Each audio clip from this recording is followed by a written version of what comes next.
Viviana Marino stood near the glittering floor-to-ceiling windows of the Metropolitan Botanical Gala, accepting congratulations from donors who admired her landscape architecture work throughout the city. At 28 years old, Viviana had built something real. She had carved out a career designing green spaces that brought life to concrete jungles, had raised twin 4-year-olds on her own while building her firm from the ground up, and was being honored tonight for her contributions to urban sustainability. Her children were healthy, bright, and loved. Everything she had sacrificed for was finally bearing fruit. If you're enjoying this story, don't forget to hit that subscribe button, like the video, and comment where you're watching from. Your support helps us bring more powerful stories. And trust me, you won't want to miss them. Now, let's go back to hours before, where it all started. The twins, Enzo and Sofia, stood beside her in their miniature formal wear. Enzo wore tiny suspenders over a crisp white shirt, his serious little face surveying the crowd like he was taking notes. Sofia twirled in her soft yellow dress, her Mary Janes clicking on the marble floor. They were 4 years old with warm caramel skin that bronzed beautifully in summer, flowing black waves that caught the chandelier light, and piercing steel-gray eyes that seemed far too knowing for their age. Enzo was watchful and protective, always positioning himself between his sister and strangers. Sofia was curious and fearless, asking questions that made adults laugh nervously. Together, they were Viviana's entire world. She was smoothing down Sofia's dress collar when the temperature in the grand hall seemed to drop 10 degrees. She felt it before she saw him, that primal awareness that makes the hair stand up on your arms, the instinct that tells you a predator has entered the room. She looked up, and her blood turned to ice. Standing near the entrance, flanked by 2 men in dark suits who screamed security, was a man she had convinced herself was a ghost. A man she had spent 4 years trying to forget. A man who was now staring directly at her children with an expression that could shatter glass. Severo Palermo was 34 years old and the most dangerous man in New York City. At 6 feet 4 inches with broad shoulders and a lean, powerful build, he wore a bespoke charcoal suit that did nothing to hide the predatory grace of his movements. Dark hair swept back from a face that could have been carved from marble, sharp jaw, high cheekbones, and those unforgettable steel-gray eyes that could freeze a man's confession in his throat. Intricate tattoos crept up from his collar, dark ink kissing the edge of his jawline, hinting at the art that covered his chest and arms beneath the expensive fabric. Their eyes met across the crowd, and Viviana watched the exact moment Severo Palermo did the math. His expression didn't change. Men in his position had learned long ago never to show weakness, but his eyes darkened from gray to gunmetal, and his stillness transformed from casual to lethal. He began walking toward them. The crowd parted like the Red Sea, conversations dying in his wake. Each step was controlled, deliberate, the movement of a man who had never been denied anything he wanted in his adult life. Viviana's survival instinct kicked in with crystal clarity.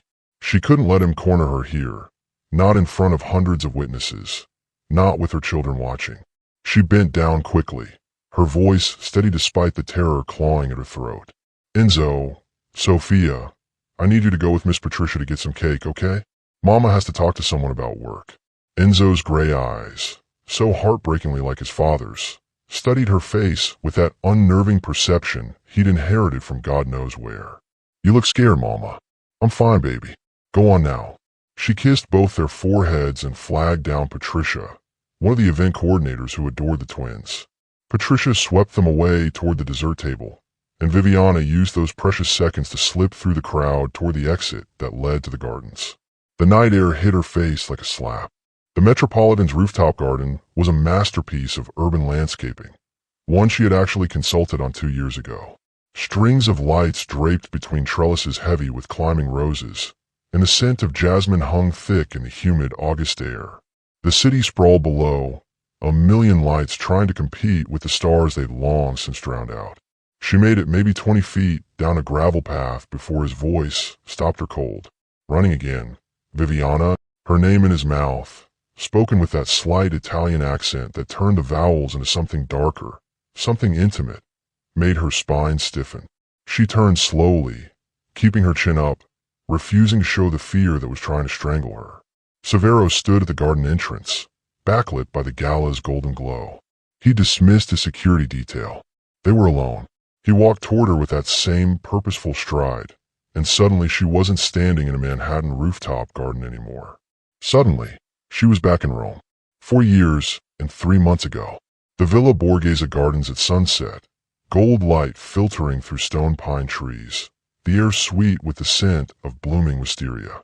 She had been in Italy for her best friend's wedding, sitting alone on a bench sketching the garden's Renaissance design while the reception carried on without her. She'd always been more comfortable with plants than people, more at ease with dirt under her fingernails and champagne in her hand. Then a shadow had fallen across her sketchbook. She'd looked up in his steel-gray eyes that held a hunger she recognized, because she'd been lonely for so long. She'd forgotten what it felt like to be seen. "You're drawing the gardens instead of enjoying the party," he'd said in perfect English touch with an accent that made her skin warm. "That makes you either an artist or antisocial." "Landscape architect," she'd replied, finding her voice. "And definitely antisocial." He'd smiled then, a real smile that transformed his severe face into something devastating. "I'm Severo, and I think antisocial might be my favorite quality in a woman." She hadn't known who he was, hadn't recognized the name that made grown men in expensive suits bow their heads in respect. To her, he'd just been a beautiful man in a beautiful garden who looked at her like she was the only person in the world. They talked until the reception ended, about architecture and art, about the difference between Roman and Renaissance garden design, about how cities were forgetting that people needed green spaces to breathe. He'd been intelligent and funny and surprisingly gentle for someone who moved through the world like he owned it. When he'd asked if she wanted to see the view from his hotel, she'd said yes. She'd spent one perfect night learning every inch of him, the tattoos that covered his chest and arms telling stories in ink she'd traced with her fingers, the way he'd said her name like a prayer when he'd buried his face in her neck, the surprising tenderness in his hands when he'd held her afterward. She'd left before dawn because that's what you did with perfect nights. You preserved them in amber before reality could tarnish them. She'd flown home to New York, back to her normal life, carrying only the memory of gray eyes and the fading marks his mouth had left on her skin. 6 weeks later, she'd been staring at 2 pink lines on a pregnancy test, her entire world rewriting itself. Now that same man stood 3 feet away in a Manhattan garden, and there was nothing gentle in his eyes. They were cold and calculating, the eyes of a predator who'd just discovered his prey had been hiding his cubs. "For years," he said softly, his voice deadly calm. "For years you've kept my children from me." "They're not your children," Viviana said, the lie tasting like ash. "You're mistaken." He moved faster than she expected, closing the distance between them until she could smell his cologne, something expensive and dark that catapulted her right back to tangled sheets and gas confessions. He didn't touch her, but he didn't have to. His presence alone was suffocating. "Don't insult my intelligence, Viviana. Those twins have my eyes, my bone structure, my mother's chin. The boy even stand like I do." His jaw clenched, a muscle jumping beneath the skin. 4 years and 3 months ago. Rome. The Villa Borghese. You disappeared before sunrise, and I spent weeks trying to find you. Now I know why you ran. "I didn't run because of this," she whispered, her hands shaking. "I didn't even know I was pregnant until I was already home. And when I found out, She stopped, swallowing hard. "I made a choice to protect them." "Protect them from what?" "From their father." His voice dropped even lower, a razor wrapped in velvet. "Or did you think you could just erase me from their lives like I didn't matter? Like I didn't have a right to know they existed?" "I thought," she said, meeting his eyes even though it took every ounce of courage she possessed, "that a man like you would be a danger to them. I saw you on the news 6 months after Rome. Severo. I know who you are. I know what you do. And I will not let that world touch my children." Something flickered in his eyes, there and gone too fast for her to name. "Your children," he repeated, his accent thickening with barely controlled fury. "You mean my son and my daughter. My blood. My legacy."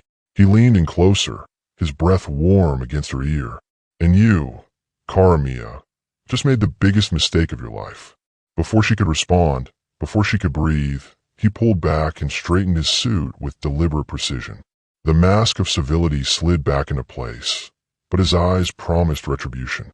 "Here's what's going to happen," he said with terrifying calmness. "You're going to go back inside and collect our children. Tomorrow morning, my people will arrive at your apartment, and we will have a DNA test conducted. Not because I have any doubt, but because I do things properly. And then, Viviana, you and I are going to have a very long conversation about the future. My lawyers will be in touch about custody arrangements. You can't just take them, she said, her voice breaking. He looked at her with something that might have been pity if it weren't so cold. I'm Severo Palermo. I can do whatever I want.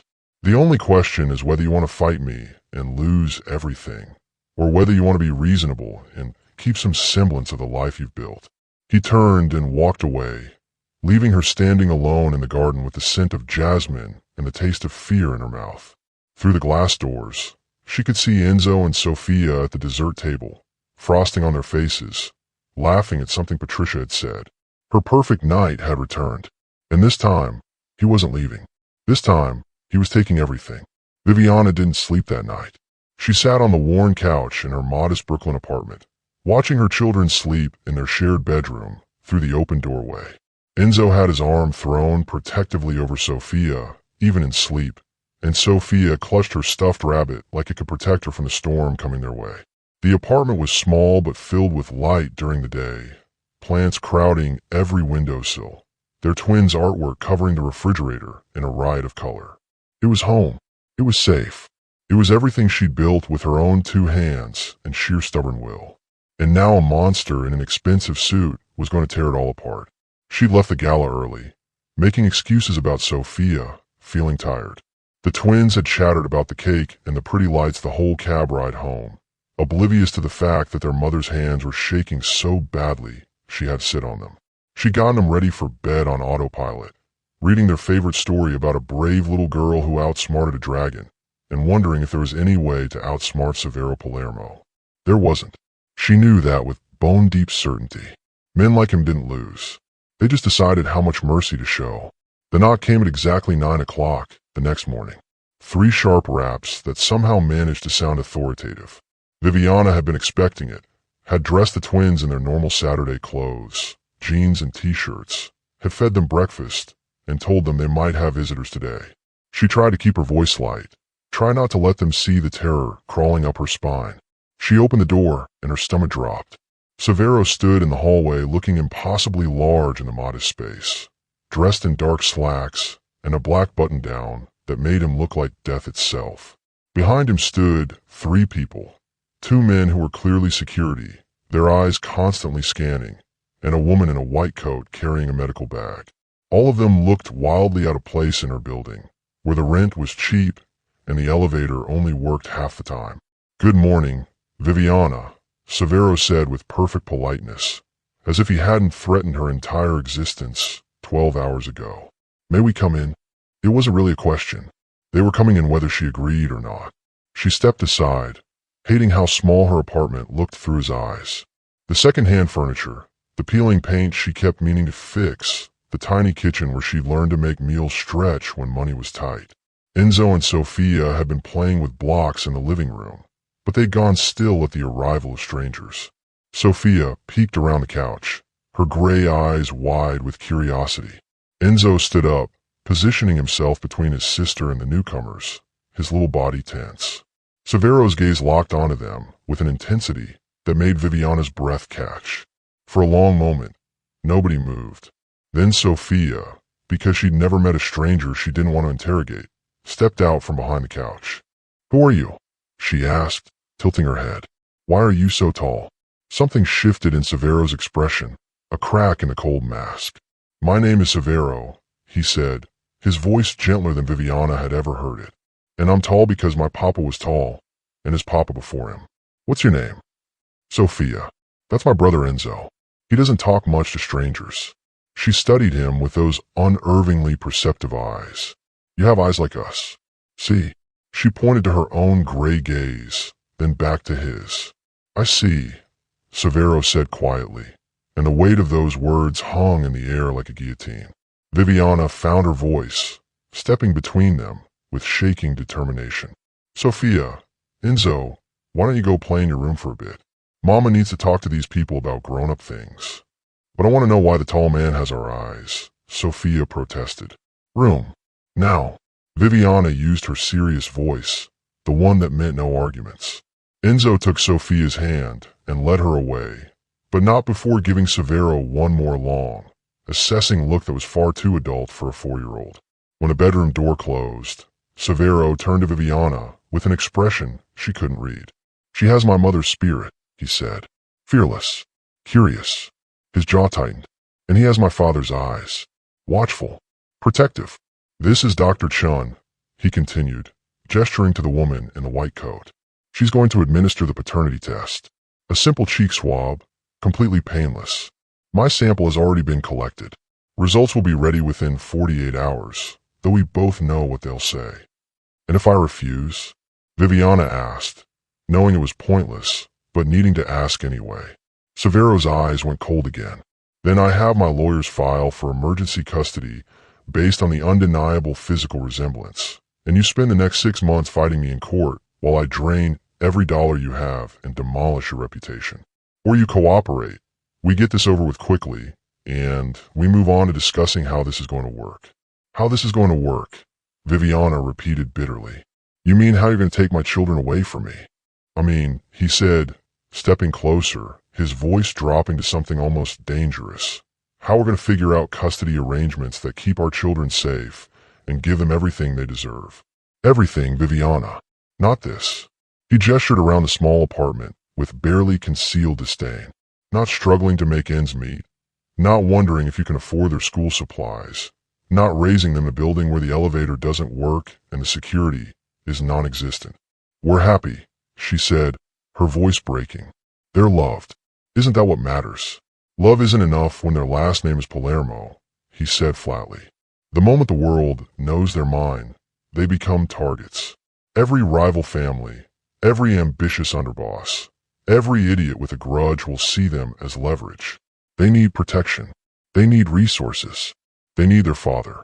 The truth of his words hit her like a physical blow. She'd been so focused on keeping them away from his world that she hadn't considered what would happen when that world found out anyway. And it would find out. Men like Severo Palermo didn't have secret children. They had heirs. "Let Dr. Chin do her job," Severo said, his tone making it clear the discussion was over. "Then we talk." Viviana called the twins back out, kneeling down to their eye level. "Remember when you got your flu shots? This is like that, but easier. The doctor just needs to swab the inside of your cheek. It won't hurt at all." Sophia went first, chattering through the entire process about a butterfly she'd seen that morning. Enzo was quieter, more suspicious, but he submitted to the test without complaint. Dr. Chun worked efficiently, labeling the samples, and then she was gone with one of the security guards. The other guard remained stationed outside the apartment door, a silent promise that there was no escape. Severo lowered himself onto her couch, looking absurd in the space like a wolf trying to fit into a dollhouse. He gestured for Viviana to sit. She remained standing. "Here's what happens next," he said, his voice carrying the absolute authority of a man used to giving orders that shaped lives. "The test results will confirm what we already know. Once that's official, I'm moving you and the children into secure housing. You can choose between my penthouse in Manhattan or the estate in Westchester. Both have full security systems, armed guards, and safe rooms." "You can't just move us," Viviana said. "I have a business. The twins at preschool. We have a life."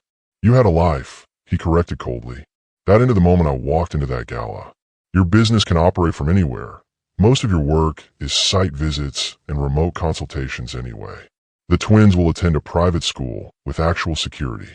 And you, Viviana, will learn to live with the consequences of keeping my children from me for 4 years." He stood, towering over her, and for a moment she saw something beneath the cold control. Rage. Deep, burning rage that he was keeping leashed by sheer force of will. "You stole 4 years from me," he said quietly, each word precise and cutting. 4 years of birthdays, first words, first steps, 4 years of watching them grow. You don't get to dictate terms anymore. I'm trying to be reasonable because you're their mother and they love you. Don't mistake that for weakness." He moved toward the door, then paused. "You have until the test results come back to decide where you want to live. After that, I decide for you." And Viviana. He looked back at her with those steel gray eyes that promised retribution. "Don't even think about running. There's nowhere in this world you could hide them from me. Not anymore. Then he was gone, leaving Viviana standing in her small apartment that suddenly felt more like a cage than a home. Through the bedroom door, she could hear the twins playing, their laughter innocent and pure. She tried to protect them from his world, but his world had found them anyway. And now she had to figure out how to survive the storm she'd been running from for 4 years. The DNA results came back in 36 hours instead of 48. Viviana stared at the official document delivered by courier, the scientific confirmation of what everyone already knew printed in cold, clinical terms.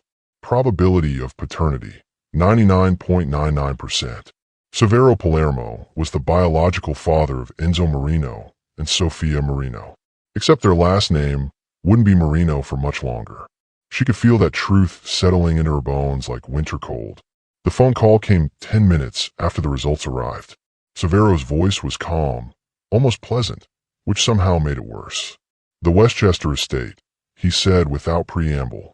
"I'm having it prepared now. You'll move in tomorrow. A car will arrive at 9. "I haven't agreed to anything," Viviana said, but her voice sounded hollow, even to her own ears. "You agreed the moment you opened that envelope," he replied. 9 o'clock, Viviana. Don't make me come collect you myself." She'd spent that night packing their lives into suitcases, trying to explain to 2 confused 4-year-olds why they were going on an adventure to a big house in the country. Sofia was excited, already chattering about whether there would be a garden, and could she bring a rabbit. Enzo watched Viviana with those 2 knowing eyes and said nothing, but his little hand found hers and squeezed. The car that arrived was a black SUV with windows tinted so dark they looked like pools of oil. The driver was one of the security men from before, professional and silent. The drive took 40 minutes, leaving the cramped streets of Brooklyn behind for wide lanes lined with old-growth trees and estates hidden behind stone walls and iron gates. The Palermo estate announced itself with a gate that looked like it could withstand a military assault. It rolled open silently, and they drove up a winding drive through manicured grounds that made Viviana's professional eye widen despite her fear. Someone had spent a fortune on the landscaping. Ancient oaks created a canopy overhead, and she caught glimpses of formal gardens, a fountain, what looked like a greenhouse. Then the house came into view, and her breath caught. It wasn't a house. It was a mansion, all golden stone and tall windows that gleamed in the morning sun.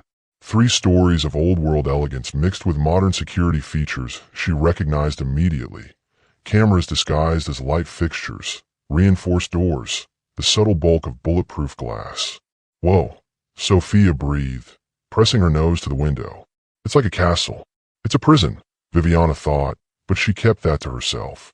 Severo was waiting at the front entrance, flanked by an older woman in a neat dress who smiled warmly at the children. He dressed down today, dark jeans, and a black Henley that somehow made him look more dangerous instead of less. The tattoos on his forearms were fully visible now, intricate patterns that told stories in ink.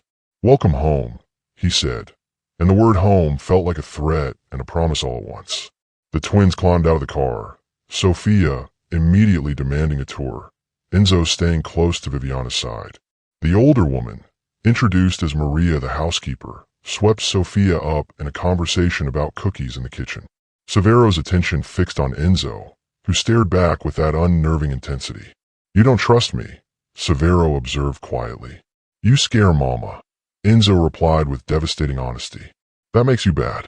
Something flickered across Severo's face. "Pain, maybe your respect." "Your Mama is very brave," he said, crouching down at Enzo's eye level, "and very smart to be scared. But I promise you, Enzo, I would never hurt her. Or you, or your sister. Promises are easy," Enzo said, sounding far too much like Viviana.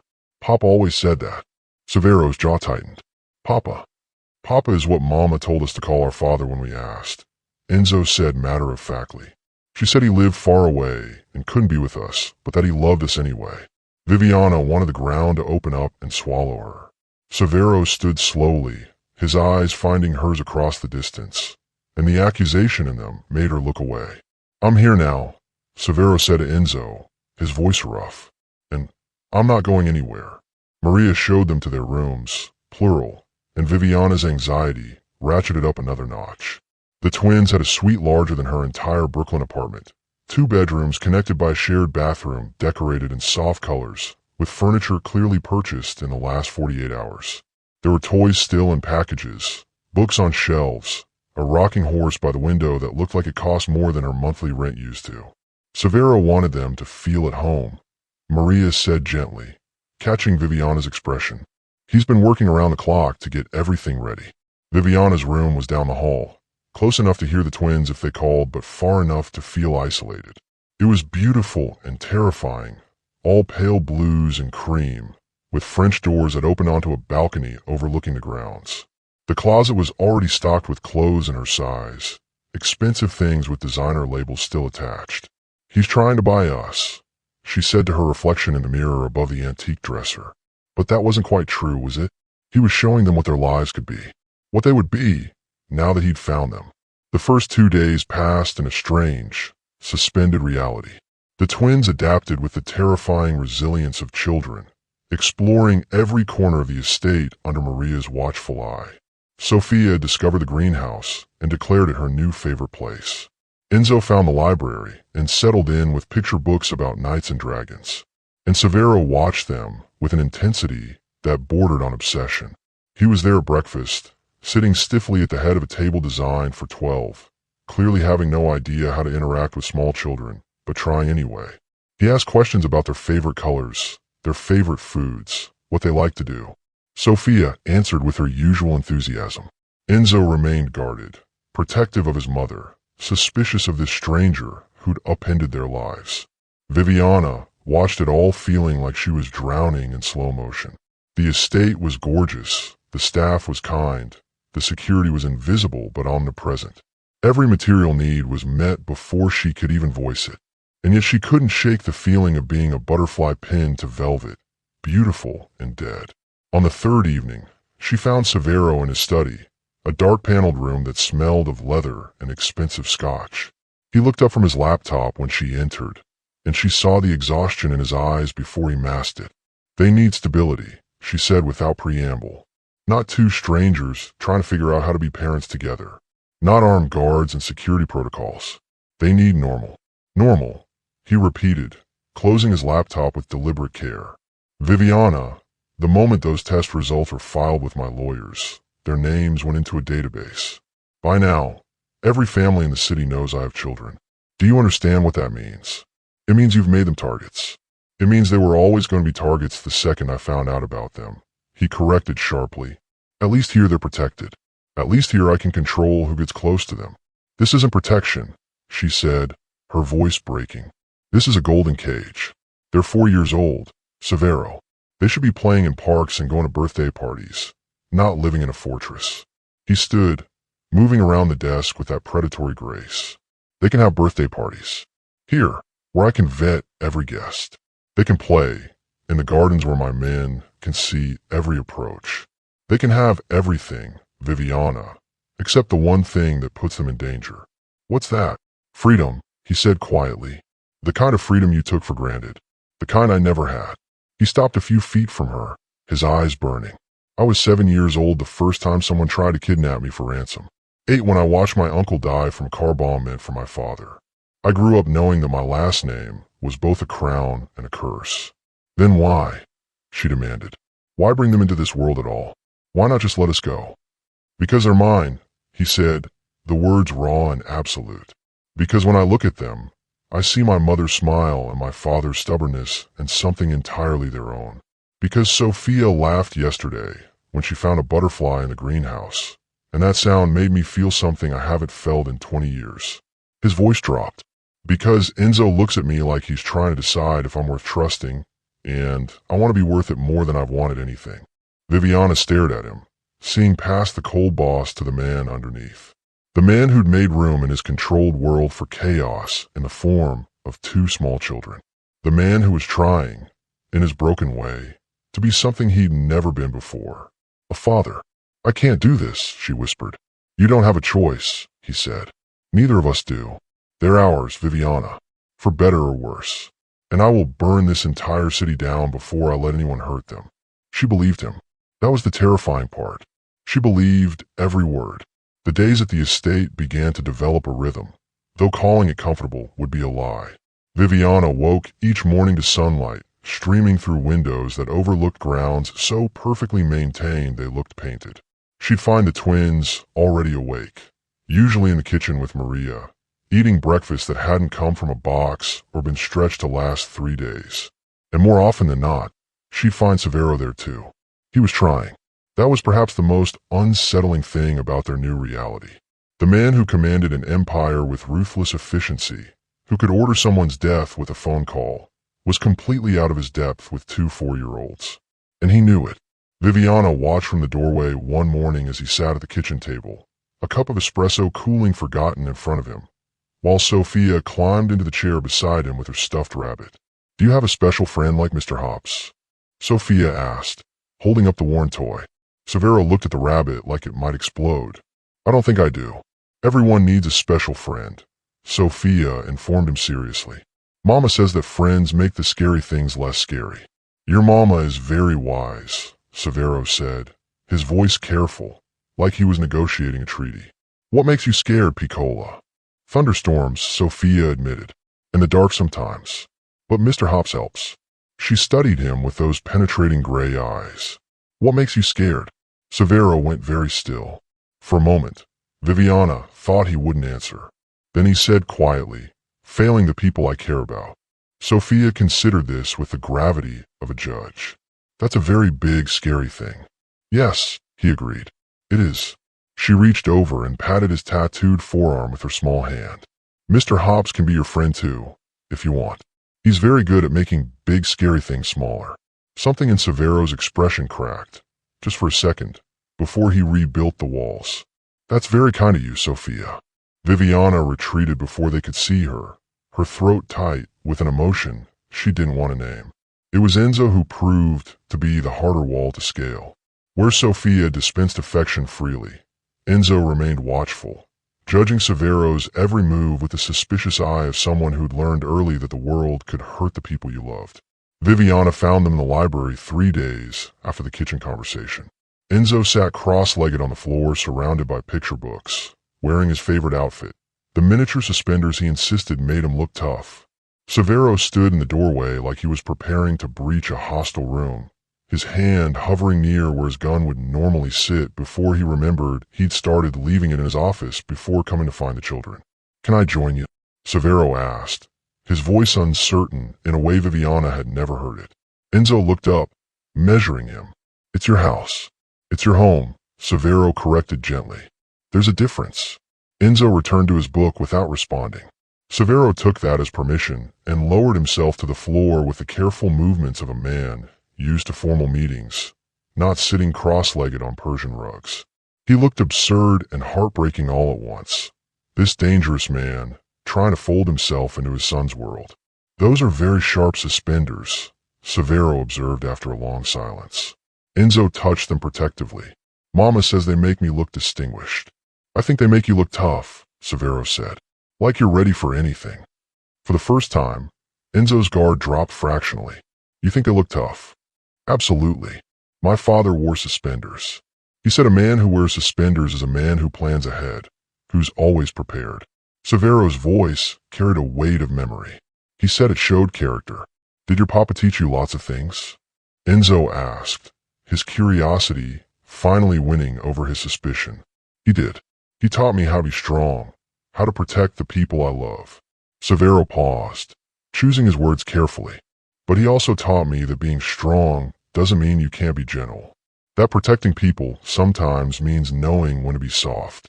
Like how Mama is strong, but she still hugs us when we're sad. Exactly like that."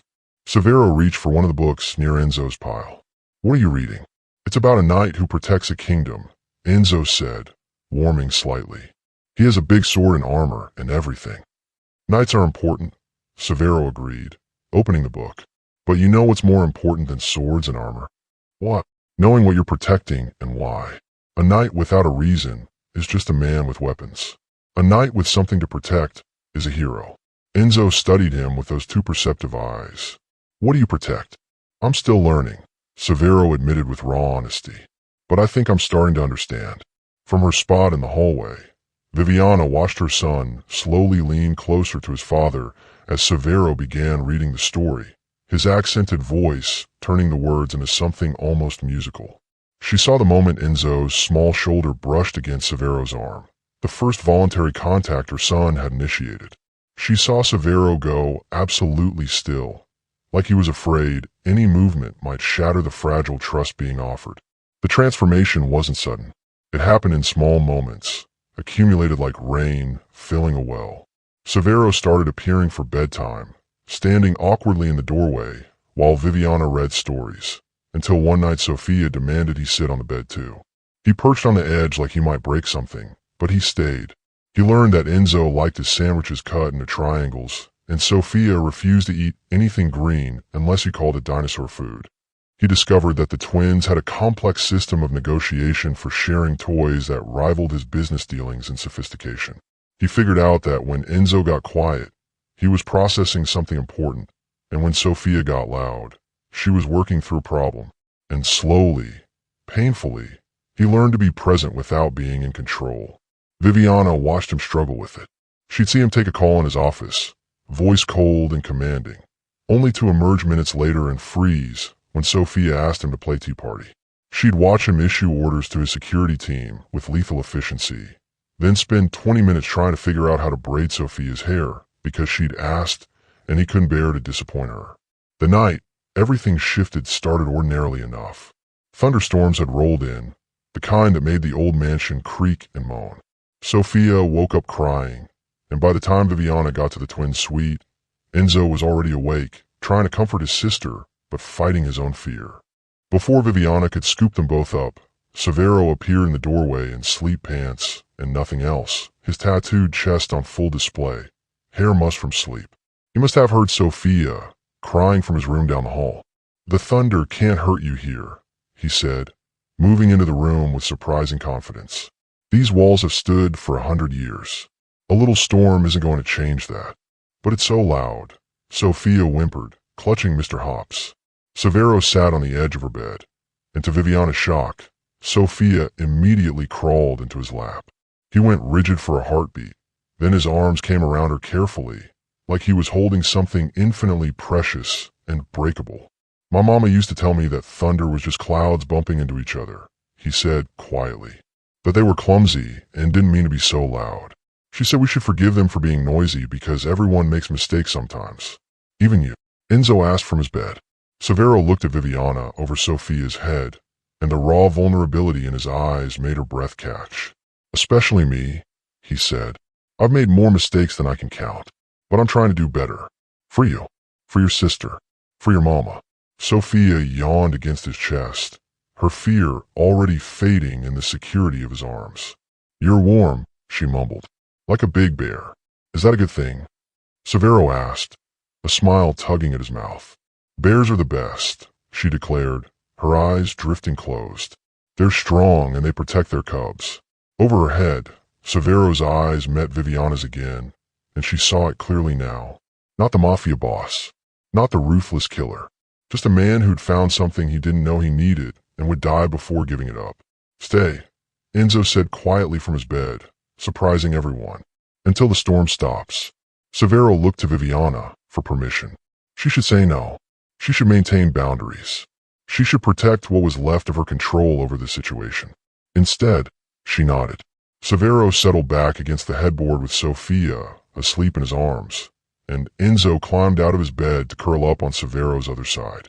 Viviana watched from the doorway as her children, who'd never had a father, unconsciously sought the comfort of the man who'd upended their world. And Severo, who'd probably never held a child before 3 weeks ago, looked down at them like they'd handed him the keys to a kingdom he didn't know existed. "Viviana," he said softly, his voice rough with emotion she'd never heard from him before. "Yes. Thank you." He didn't elaborate. He didn't need to.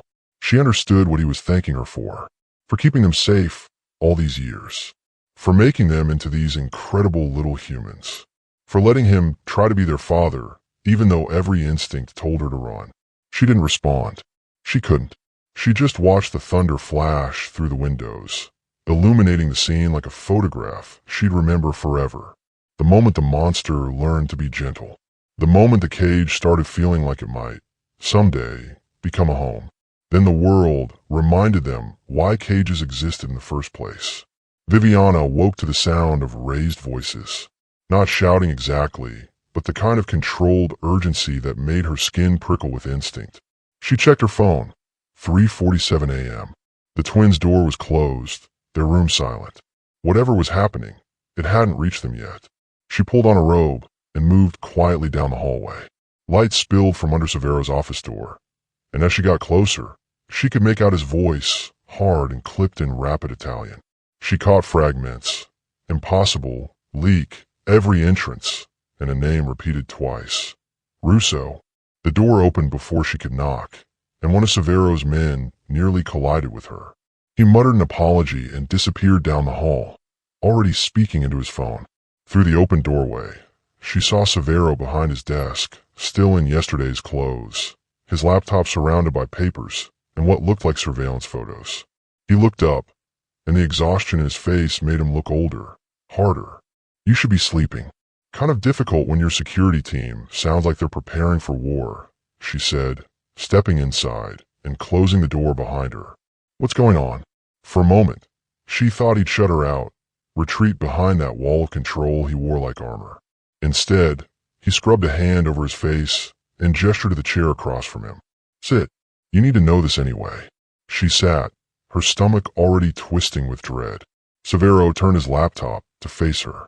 The screen showed a grainy photo of the twins in the estate's garden, taken from a distance with a telephoto lens. Sophia was laughing at something, her yellow dress bright in the sunlight. Enzo stood beside her, serious and watchful as always. The date stamp in the corner was from 2 days ago. "Where did this come from?" Viviana whispered. "The Russo family," Severo said flatly. "One of the oldest crime families in the city. They've been testing my boundaries for months, looking for weaknesses." His jaw clenched. "Apparently, they found one. The children." "The children," he confirmed. "This photo was sent to 3 of my lieutenants with a simple message. Didn't know the king had heirs. Congratulations." He pulled up another image. This one a screenshot of a text message. "This one went to my accountant. Beautiful children. It would be a shame if anything happened to them." Viviana's blood turned to ice. "They're threatening them. They're probing, seeing how I'll react, whether I'll show weakness, whether I'll make deals to keep them safe." Severo's voice was dangerously calm. "The Russos have been trying to take control of the port operations for years. They think having leverage over my children gives them negotiating power. What are you going to do?" His eyes met hers, and she saw something in them that made her understand exactly how he'd risen to power in a world built on violence. "I'm going to remind them why people don't threaten the Palermo family." "Severo," she said carefully, "I need you to tell me what that means. No more half-truths. No more protecting me from reality. If my children are targets, I need to know everything." He studied her for a long moment, then nodded slowly. "The Russos are led by Marco Russo. He's ambitious, ruthless, and younger than me by 5 years. He sees me as old guard, thinks the traditional families are vulnerable to someone willing to break the old rules." Severo pulled up another file. 3 months ago, as people try to move drugs through my ports without clearance, I shut it down and sent the shipment back with a message. Apparently, that wasn't clear enough. "So this is retaliation. This is escalation," he corrected. "Marco knows he can't touch me directly. I have too much power, too many allies, too much protection. But children..." His voice went rough. "Children are different. They're vulnerability incarnate. Every parent's weakness." Viviana wrapped her arms around herself, suddenly cold despite the office's warmth.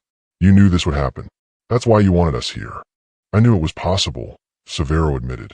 "I hoped we'd have more time before word spread, but someone in my organization leaked the information. I'm handling that separately." The way he said, handling, made Viviana glad she couldn't see what that meant. "The point is, the Russos know about Enzo and Sophia, and Marco Russo is exactly the kind of man who'd use children to gain advantage. Then we disappear," Viviana said immediately. "We take the twins and go somewhere he can't find us. Change our names, leave the country, whatever it takes. There's nowhere you could run that I couldn't find you," Severo said quietly. And if I can find you, so can he. Marco has resources, connections, people in every major city. He leaned forward. Running makes them look like easier targets. Staying here, under my protection, surrounded by men who die before letting anything happen to them, that's what keeps them safe. You're asking me to trust that you can protect them from someone who's already gotten close enough to photograph them in your own garden. I'm telling you that I will protect them, he said, his voice carrying absolute conviction. That photographer is being dealt with as we speak. I'm tripling the security detail, installing additional surveillance, and making it very clear to every family in this city that touching my children is a death sentence. That's not good enough, Viviana said, her voice rising. These are babies, Severo. They're 4 years old. They should be worried about which toy to play with, not whether someone's going to kidnap them. I know, he said, and the raw pain in his voice stopped her. I know what I've done to them just by being their father. I know what world I've brought them into. He stood, moving around the desk to crouch in front of her chair, bringing himself to her eye level. But I can't change what I am, Viviana. I can't rewrite my bloodline or erase my name.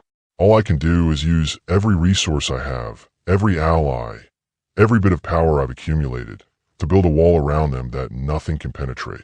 What if it's not enough? Then I'll burn the entire city down and salt the earth behind me, he said simply. There is no scenario where I let anyone hurt them. None.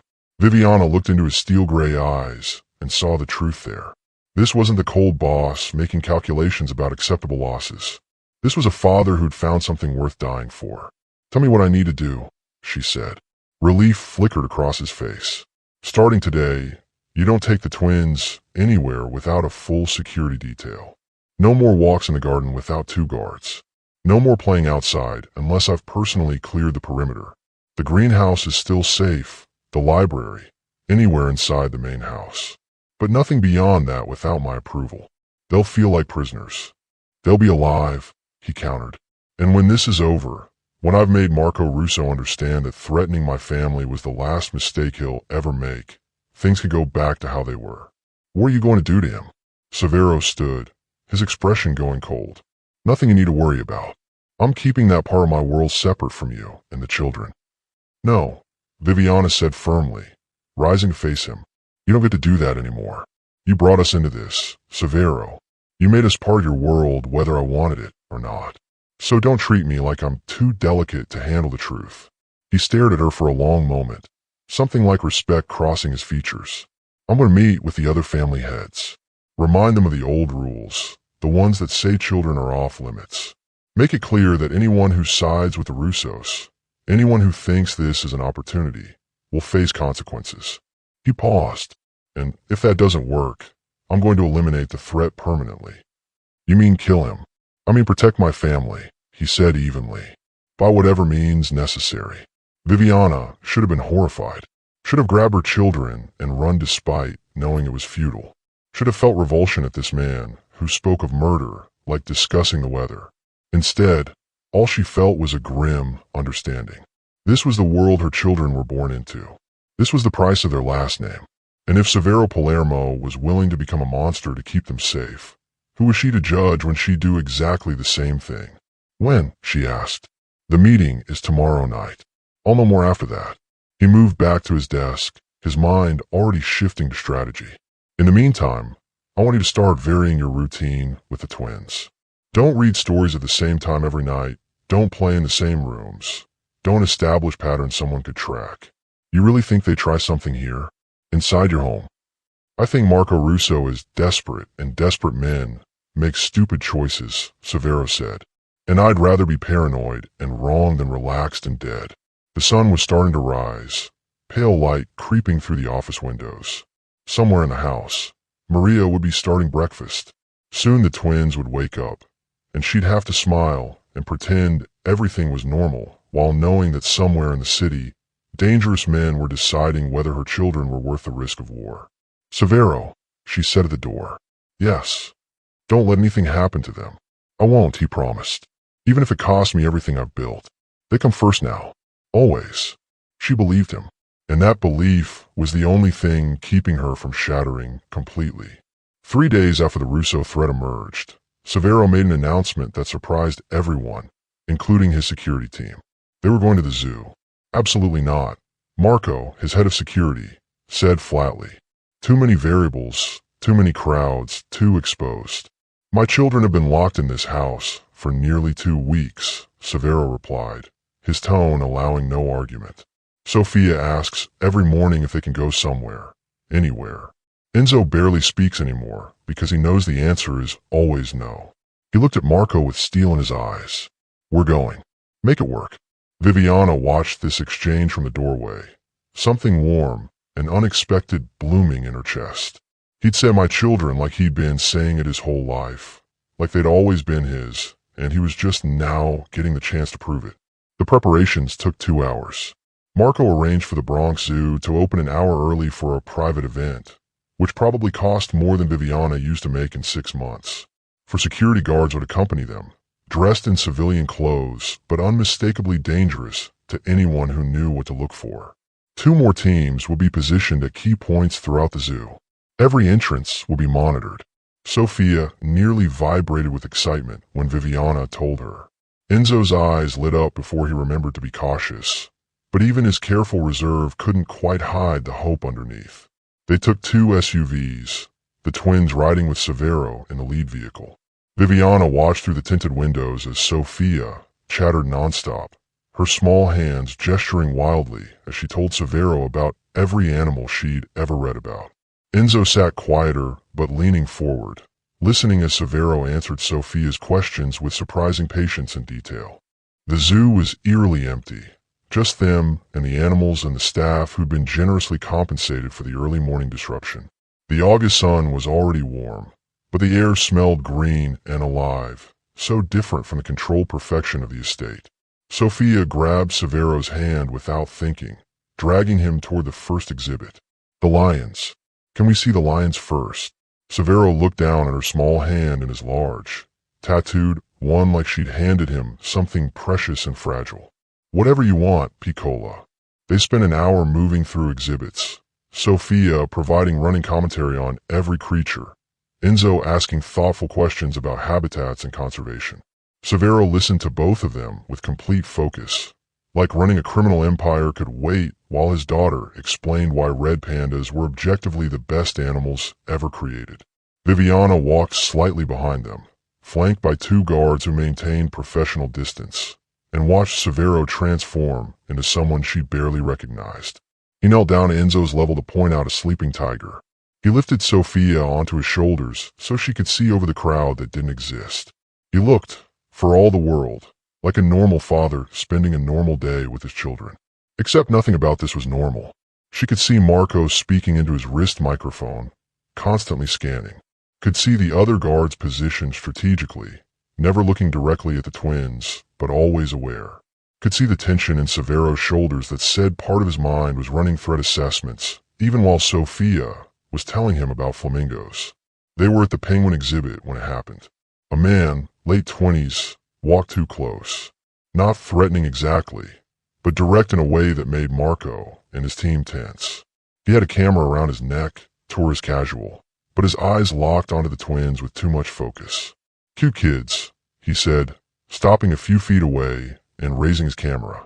"Mind if I get a shot?" Doing a project on families at the zoo. Every security guard moved simultaneously. Marco stepped between the man and the children. Severo turned, placing his body as a shield, one hand on Sophia's shoulder, the other reaching for Enzo. Viviana's heart stopped. "I'm going to need you to step back," Marco said quietly, his hand inside his jacket. The man's easy smile faltered. "Whoa, just want a photo. No need to get aggressive." "No photographs," Severo said, his voice deadly calm. "Of anyone. Find different subjects." Something in Severo's tone made the man's survival instincts finally kick in.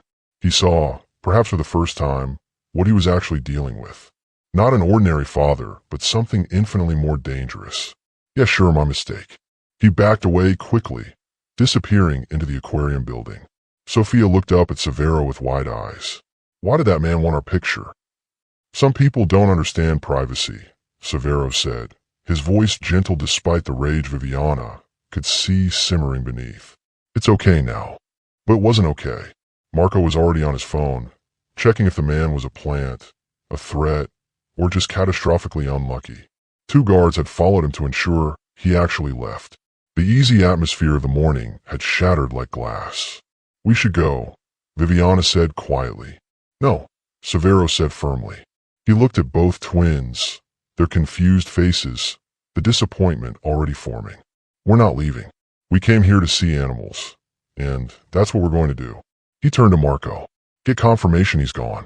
Lock down every entrance. But we're staying." Marco looked like he wanted to argue, but nodded instead. "Yes, sir." Severo knelt down between the twins. "Listen to me, both of you.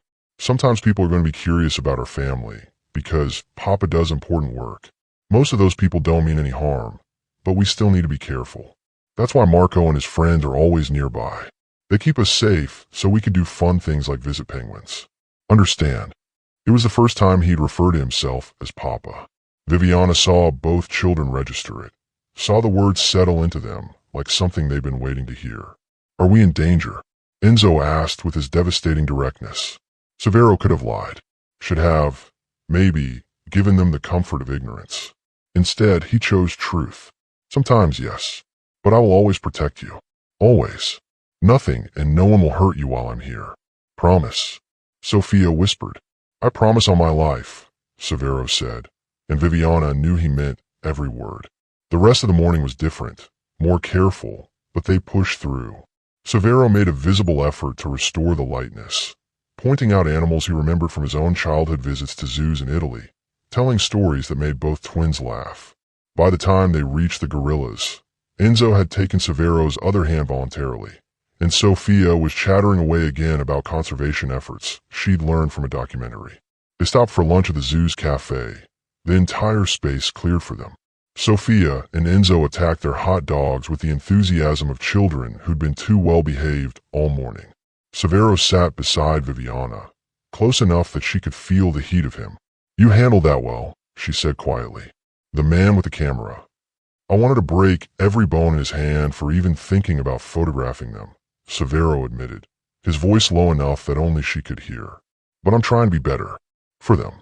You called yourself Papa. They needed to hear it. Needed to know that's what I am, even when things get scary." He looked at her, and the vulnerability in his eyes stole her breath. "Was that okay? I should have asked." "It was perfect," she said, and meant it. "They've been waiting for you to claim them." "I claimed them the second I saw them," Severo said. "I've just been learning how to show it." On the drive home, both twins fell asleep in their car seats, exhausted by the morning's excitement and the emotional weight of Severo's promise. Viviana watched Severo watch them in the rearview mirror, his expression unguarded in a way she'd never seen. "Thank you," she said. "For what?" "For giving them this. For trying to be normal, even though nothing about our situation is normal." She paused. "For protecting them. I'll always protect them," he said quietly.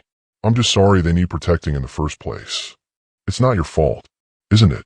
He met her eyes in the mirror. "My name, my world, my choices put targets on their backs.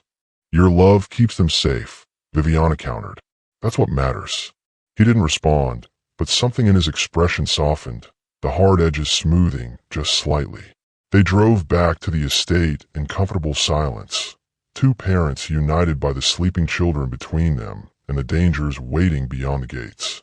When they arrived home, Severo carried Sophia inside while Viviana guided a sleep-stumbling Enzo. They put both children down for naps, and as they left the room, Severo's hand found the small of Viviana's back, a gesture so natural it seemed unconscious. She didn't pull away. For the first time since this nightmare began, she let herself lean into the support he was offering. Outside, the world was still dangerous. The Russos were still a threat. The zoo photographer was probably just an innocent tourist, but the next one might not be. But inside, in the quiet of their home, they'd stolen a few hours of normal. And maybe, Viviana thought, that was enough for now. She learned how wrong she was at 2:34 in the morning, when the first alarm shattered the silence. The sound was deafening, a shrieking wail that sent Viviana bolting upright in bed, her heart already hammering before her mind caught up. Through her windows, she saw lights blazing across the grounds, spotlights sweeping the perimeter like searchlights hunting for prey. Then she heard the gunfire, not the control pops for movies, but sharp cracks that made her bones vibrate. 2 shots. 3. A pause. Then a burst of automatic fire that seemed to go on forever. Viviana ran. She didn't think, didn't grab shoes or a robe, just sprinted down the hallway in her sleep shorts and tank top, bare feet slapping against cold marble. The twins' door was already open, Severo standing in the entrance in tactical pants and nothing else. A gun in his hand and a phone pressed to his ear. South perimeter, he was saying, his voice ice cold. How many? No. Seal the house. No one in or out until I give the all clear. He saw Viviana, and something flickered in his eyes. Relief. Maybe your fear. Get them to the safe room. Now. What's happening? Viviana demanded, pushing past him. Sophia was crying. Enzo frozen in his bed with his arms wrapped around his sister. Both children were terrified, their gray eyes huge in their small faces. We have a breach, Severo said tersely. Armed intruders on grounds. My men are handling it, but I need you and the children in the safe room immediately. More gunfire erupted, closer this time. Something shattered, glass exploding somewhere on the first floor. Sophia's crying turned to screaming.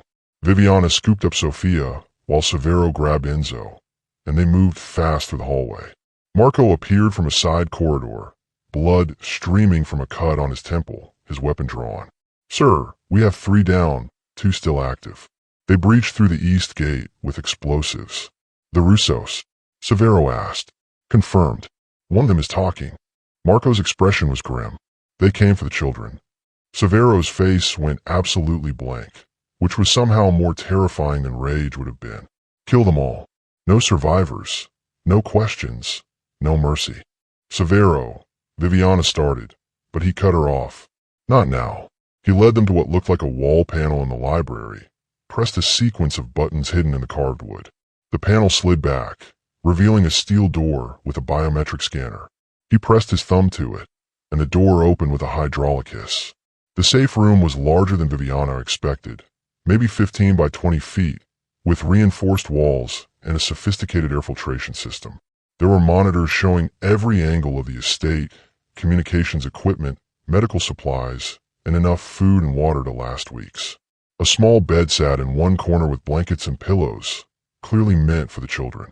You stay here, Severo said, setting Enzo down carefully. His hand shook slightly as he smoothed Enzo's hair back, and Viviana realized this was the first time she'd seen him truly afraid. The door locks from inside. Nothing gets through these walls, understand? Nothing. You're leaving? Viviana asked, hating how her voice cracked. I have to go coordinate the defense. Make sure every single one of them is eliminated. He cupped her face with his free hand, the one not holding the gun. I will come back. I promise you. I will come back. Papa, don't go, Sophia sobbed, reaching for him with desperate hands. I'm scared. Severo's composure cracked. He pulled Sophia against his chest, pressing his face in her hair. I know, Piccola. I know you're scared, but I need to be brave right now so you can be safe. Can you be brave with me? Sophia nodded against him, her small body shaking with suppressed sobs. That's my girl. Severo kissed her forehead, then Enzo's, then met Viviana's eyes with an intensity that made her chest ache. Lock this door. Don't open it for anyone but me. I'll give you the password. Rome. If anyone tries to get in without saying that word, you shoot them. He pressed a second gun into her hands, something compact and deadly. Safety's here. Point and pull. Don't hesitate. I don't know how to use this, Viviana whispered. You do now. Protect our children. He backed toward the door. Rome. That's the only word that opens this door. Then he was gone, and the steel door sealed shut with a sound like a tomb closing. Viviana stood frozen for 3 heartbeats before training took over. The same survival instinct that had gotten her through single motherhood and poverty and every impossible thing life had thrown at her. She set the gun on a high shelf, checked that the twins were away from the door, then turned to the monitors. The estate grounds were chaos. She could see muzzle flashes in the darkness, figures moving with tactical precision. Severo appeared on one screen, coordinating his men with hand signals, every movement efficient and lethal. He'd put on a tactical vest at some point, and as she watched, he and Marco cleared a section of the garden, moving like they'd done this 1,000 times before. Because they had, she realized. This was his world. This was the crown he wore, purchased with violence and maintained through fear. Every decision he made, every order he gave, carried the weight of life and death. "Mama, what's happening?" Enzo asked, his voice small. "Bad people try to come here," Viviana said, pulling both children onto the small bed and wrapping them in blankets. "But Papa and his friends are making sure they can't hurt us." "Is Papa going to be okay?" Sophia hiccuped. "Yes," Viviana said with more confidence than she felt. "Papa is very strong. He's going to be fine." She kept the children's faces turned away from the monitors, but she couldn't stop watching. Couldn't stop seeing Severo move through the darkness like death itself, protecting what was his with single-minded intensity. The firefight lasted 18 minutes, though it felt like hours. Viviana counted each second, each shot, each shadow that fell and didn't get back up. Finally, the gunfire stopped. The searchlights continued sweeping, but the grounds grew quiet except for the sound of men calling all-clear codes to each other. Then nothing, just silence and the pounding of her own heart. Sophia had cried herself into exhausted sleep against Viviana's chest. Enzo lay with his head in her lap, eyes closed but breathing too fast for actual sleep. Viviana stroked his hair and stared at the monitors, waiting. An hour passed, then two. Finally, a knock on the steel door. 3 sharp raps, a pause, then 2 more. "Rome," Severo's voice said, rough and tired. "Viviana, it's me. It's over." She moved Sophia gently, leaving both children on the bed, and went to the door. Her hands shook as she worked the locks from inside. The door opened, and Severo stood there looking like he'd walked through hell and dragged it back with him. Blood spattered his chest and arms, though none of it seemed to be his. His face was hard, carved from stone, but his eyes when they found her were almost desperate. "Are you hurt?" "The children. We're fine. Terrified, but fine." She looked past him. "The attackers. Dead. All 5 of them." His voice was flat, emotionless. "They won't be reporting back to Marco Russo. No one will." "Good," Viviana said, and meant it with a viciousness that surprised her. Severo stared at her like he'd never seen her before. "You're not horrified?" "I'm a mother," she said simply. "They came for my children. I'm glad they're dead." Something in his expression shifted, a wall coming down. He stepped into the safe room, and she saw the exhaustion hit him all at once. His shoulders sagged, and he leaned against the wall like it was the only thing holding him up. "I'm sorry," he said quietly. "I promised to keep them safe, and they still got close enough to breach the grounds. But they didn't get to us," Viviana pointed out. "Your systems worked. Your men fought. You protected us. I could have lost you." His voice cracked on the words. "All of you. If they'd been faster, if my security had been weaker, if anything had gone differently." He couldn't finish the sentence. Viviana crossed the space between them and did something she'd never done before. She wrapped her arms around him, pulling his battered, blood-stained body against hers.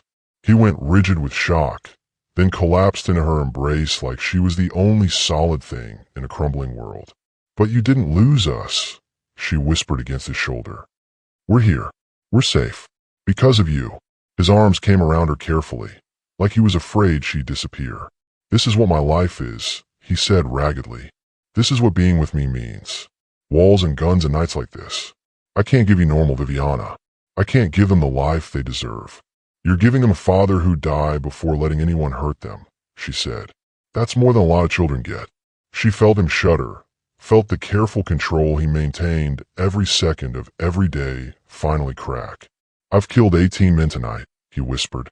18 people are dead because they threatened my family. And I'd kill 1,800 more without blinking. Does that make me a monster? "It makes you ours," she said simply. He pulled back to look at her, searching her face for something. "You're not afraid of me." "I'm terrified of you," she admitted. "But I'm more terrified of what happens to my children without you." She touched his face, felt the tension in his jaw. "You're their father, Severo. Their papa.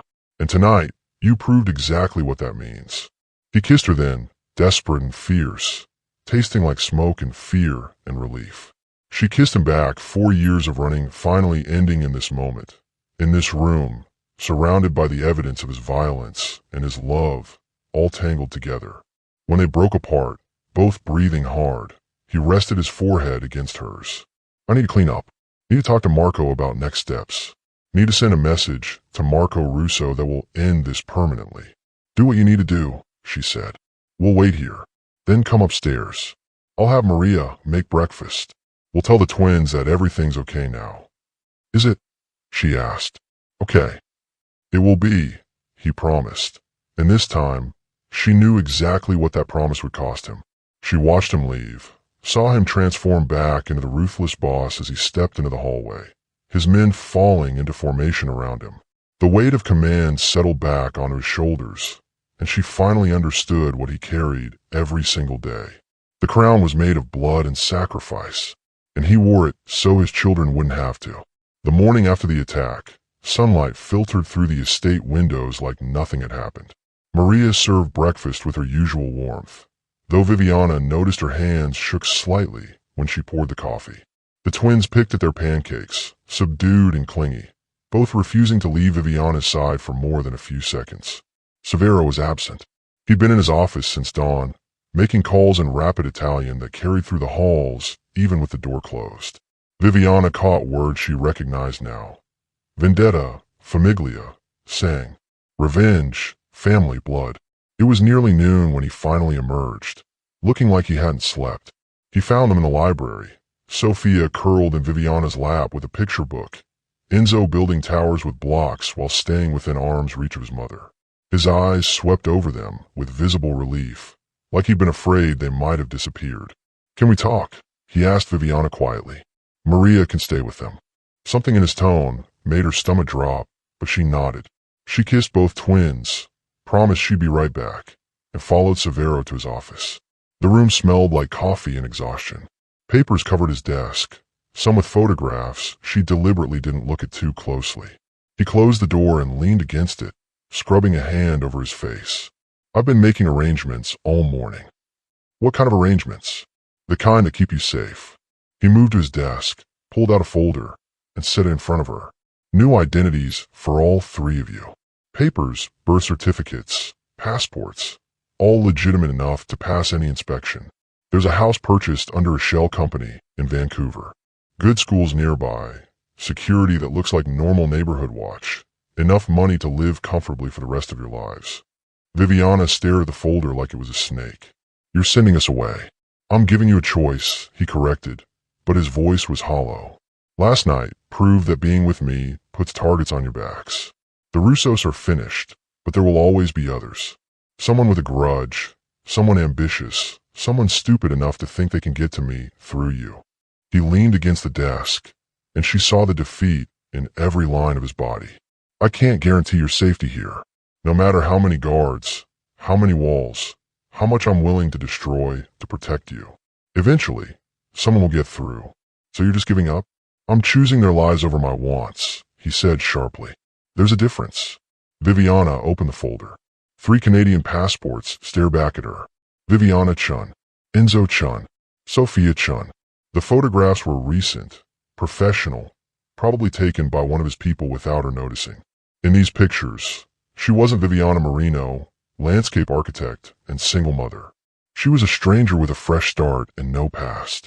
You've thought of everything, she said quietly. I always do. He pulled out another document. There's also this option. You and the twins stay, but we make it official. Marriage, adoption papers, my name on their birth certificates. Full protection of the Palermo family, which comes with its own deterrence. People think twice before touching a made man's wife and legitimate heirs. A business arrangement. A solution, he said, but something flickered in his eyes that looked like pain. Either way, you're protected. Either you disappear and live freely, or you stay and live as mine. Those are the only choices I can give you.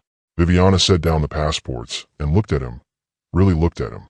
The man who'd walked into a gala 3 weeks ago and shattered her carefully built life. The man who'd demanded, threatened, and commanded his way into their world. The man who'd held his daughter through a thunderstorm and taught his son about honor. The man who'd killed 18 people to keep them safe.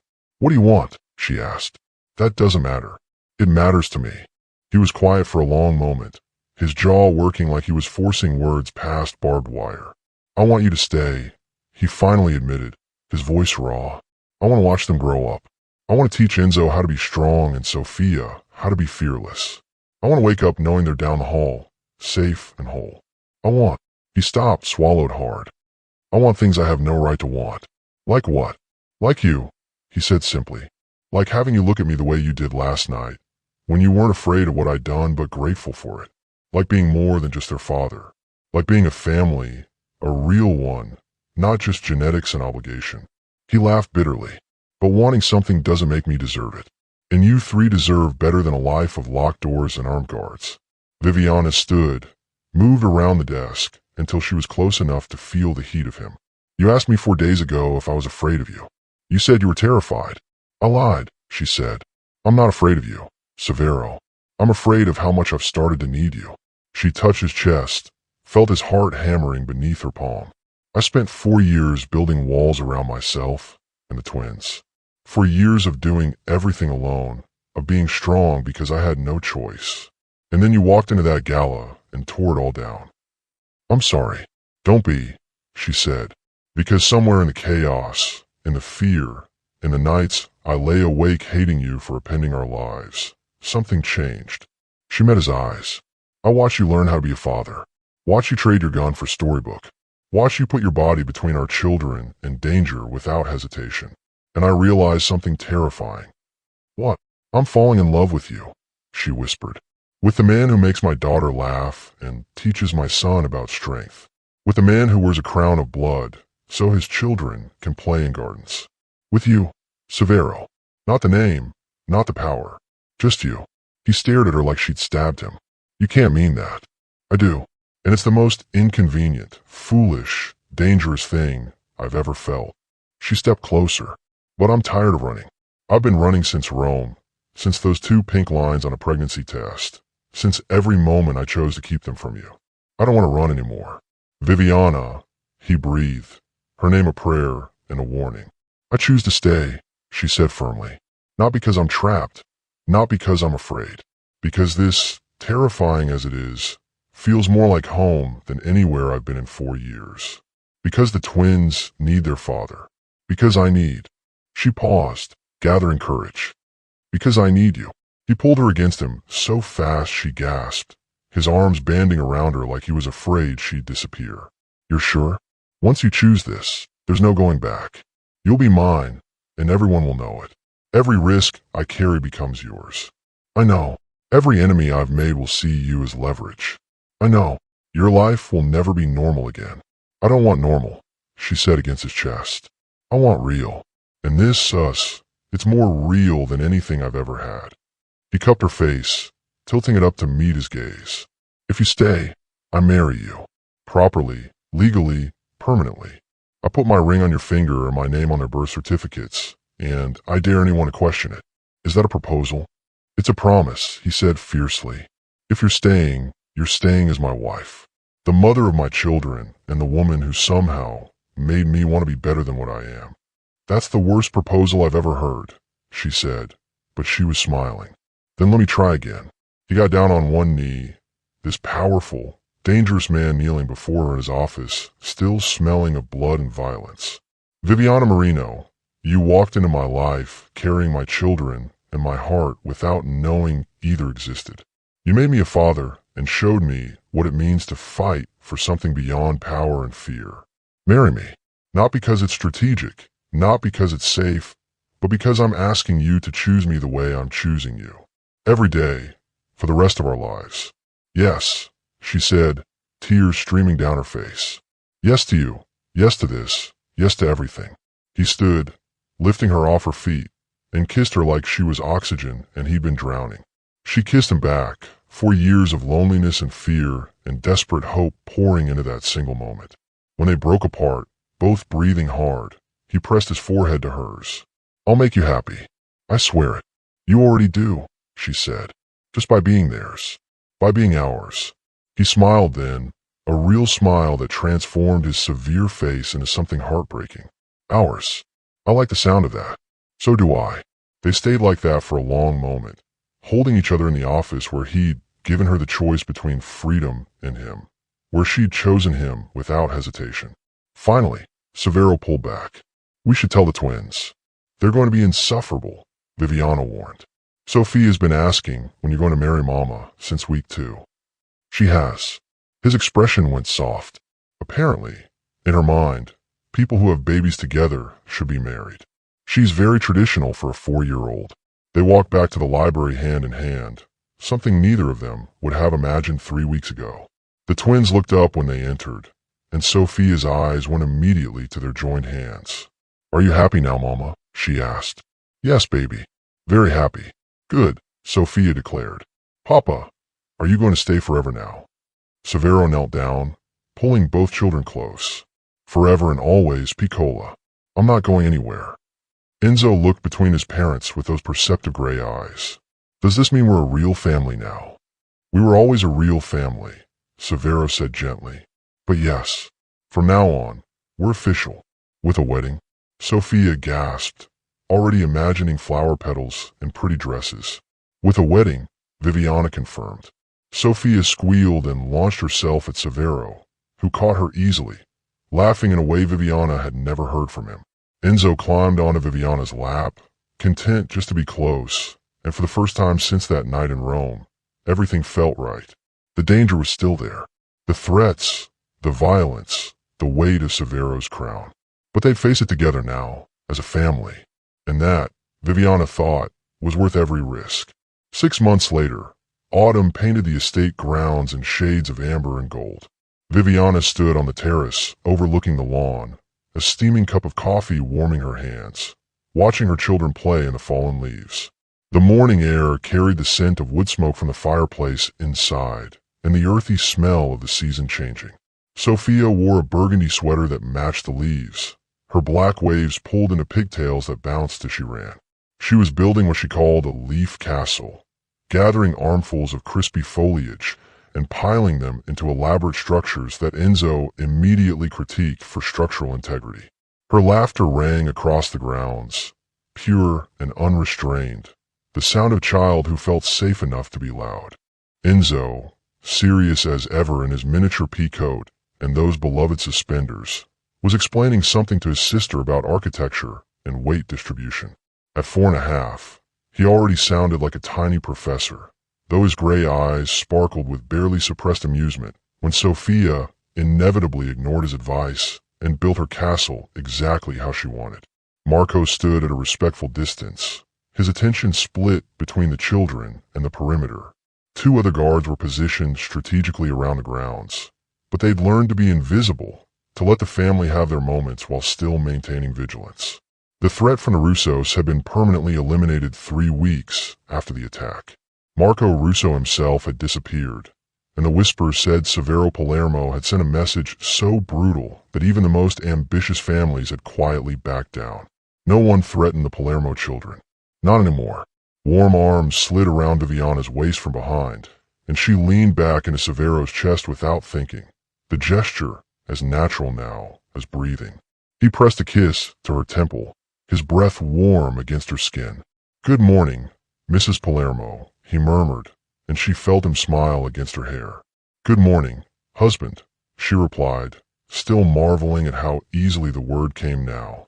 They'd married 6 weeks after she'd chosen to stay, a small ceremony in the estate's garden with only Maria, Marco, and a handful of Severo's most trusted people as witnesses. Sophia had worn a white dress and scattered rose petals with solemn importance. Enzo had carried the rings on a velvet pillow, refusing to let them out of his sight until the exact moment they were needed. Viviana had worn a simple ivory gown, and Severo had looked at her like she'd hung the moon. The adoption papers had been filed the same day as the marriage certificate. Enzo Palermo and Sofia Palermo, legitimate heirs to everything Severo had built. Their old birth certificates had been sealed, their new ones listing Severo as their father from birth. The lie had become truth, rewriting history to match reality. "What are you thinking about?" Severo asked, his arms tightening around her. "The math," she said softly. "The math. 4 years and 7 months ago, we spent one night together in Rome. 9 months later, I had twins. 3 weeks ago, we celebrated Sophia learning to read and Enzo's first piano recital. Yesterday, I designed the gardens for your new hotel, and you helped me pick out color schemes." She turned in his arms to face him. The math finally adds up to something whole. His expression went tender, the hardness that used to define him softening around the edges. We're not just whole. We're complete. On the lawn, Sophia spotted them and waved enthusiastically. Papa, Mama, come see my castle. In a minute, Piccola, Severo called back, but he was already smiling, already moving toward the stairs that led down to the grounds. Viviana followed, her hand finding his automatically. They'd fallen into rhythms over the past months, learning each other the way people do when they choose to build something permanent. She'd learned that Severo was surprisingly domestic in small ways, that he made perfect espresso and always checked that the doors were locked before bed, that he had nightmares sometimes about losing them, waking in a cold sweat until he could check that they were all still breathing, that he sang old Italian songs in the shower and could braid Sophia's hair better than Viviana could. He'd learned that she was fierce about protecting her independence, even within their partnership, that she needed her work to feel whole, that she loved thunderstorms now because they reminded her of the night he'd held their daughter and called himself Papa for the first time, that she was terrible at mornings but lethal at negotiating contracts when people underestimated her because of her soft voice. They'd learned together how to be partners, not just parents, how to fight fair and love fiercely, how to balance the darkness of his world with the light she insisted on bringing into it. Sophia's leaf castle was indeed impressive, a sprawling structure that defied physics and looked like it might collapse at any moment. It's beautiful, Viviana told her seriously. It's architecturally unsound, Enzo added, but he was grinning. But pretty. Pretty is what matters, Sophia declared, then looked up at Severo with those devastating gray eyes that were mirrors of his own. Papa, will you help me make it bigger? Severo, who had a meeting with 3 international distributors in an hour, who controlled an empire built on fear and respect, who wore expensive suits and had blood on his hands, got down on his knees in the wet grass without hesitation. Tell me where you want the towers, Principessa. Viviana watched him work with their daughter, his large hands so careful with the fragile leaves, his attention completely focused on making Sophia's vision come to life. Enzo joined them after a moment, unable to resist the engineering challenge, and soon all 3 were deep in discussion about load-bearing walls and aesthetic choices. This was the man she'd feared 3 weeks into knowing him. This was the monster who'd threatened to take everything from her. This was Severo Palermo, who'd killed to protect them, and knelt in leaves to make his daughter smile. You're staring, Maria said from behind her, carrying a tray with fresh coffee and pastries. I'm appreciating, Viviana corrected, accepting a cup. He's changed, Maria observed, setting the tray on a nearby table. In all the years I've worked for him, I've never seen him like this. Happy, at peace. He's learned what he's protecting, Viviana said. That makes all the difference. They watched the family on the lawn, this strange, beautiful thing they'd built from chaos and fear and desperate love. Sophia was explaining her vision for a moat. Never mind that they had no water. Enzo was calculating if they had enough leaves. Severo was listening to both of them with equal seriousness, occasionally catching Viviana's eye with a look that said he knew exactly how ridiculous this was and loved every second of it. Mama, come help, Sophia called. We need more leaves. Viviana set down her coffee and joined them, kneeling in the grass beside her husband while their children directed the construction of a castle made of nothing but faith and autumn. Severo's hand found hers in the leaves, squeezed once, a private moment in the midst of chaos. Thank you, he said quietly, meant only for her. For what? For not running. For choosing this. For giving me them.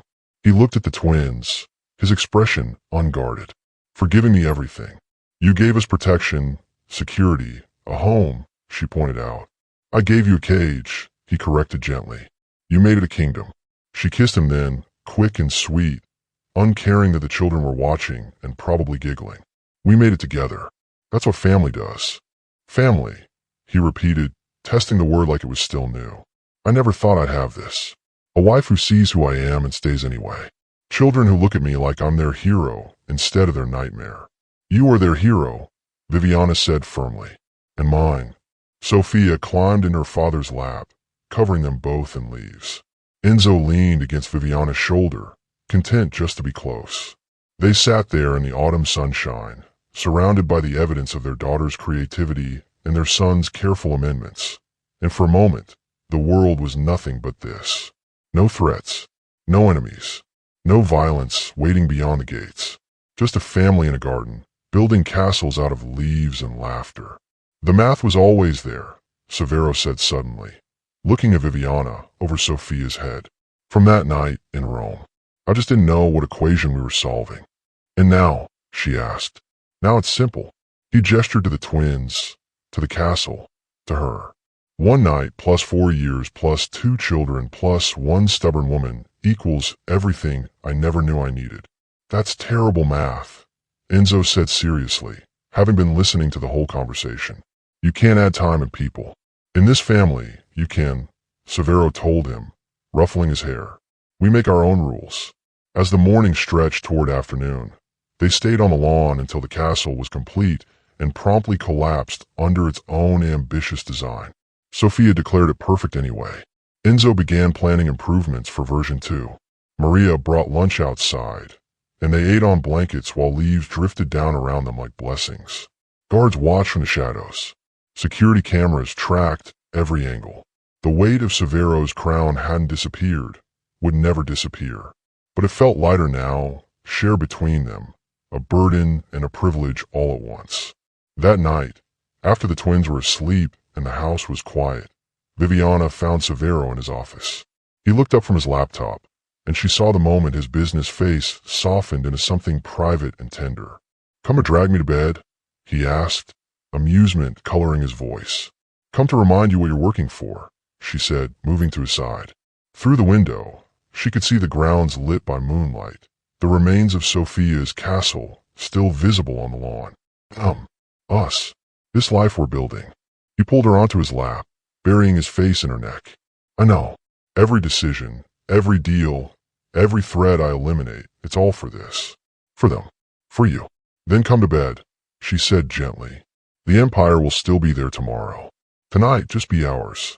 He shut down the laptop without hesitation and let her lead him upstairs, past the twins' room where they checked on sleeping children one more time, to their bedroom where the world outside could wait. In the morning, they'd wake up to Sophia's laughter and Enzo's questions and the million small moments that made up their life. They'd face whatever threats remained with the certainty that they were stronger together than apart. But tonight, they were just Severo and Viviana, the equation that started with a night in Rome and somehow, against all odds, resulted in everything. The math, finally, was perfect. Thank you for watching this story to the end. If you enjoyed this story, you will surely love the next one. It's as crazier and more intriguing as you can ever imagine. So do check it out. Click on the image showing on your screen right now to watch the next one.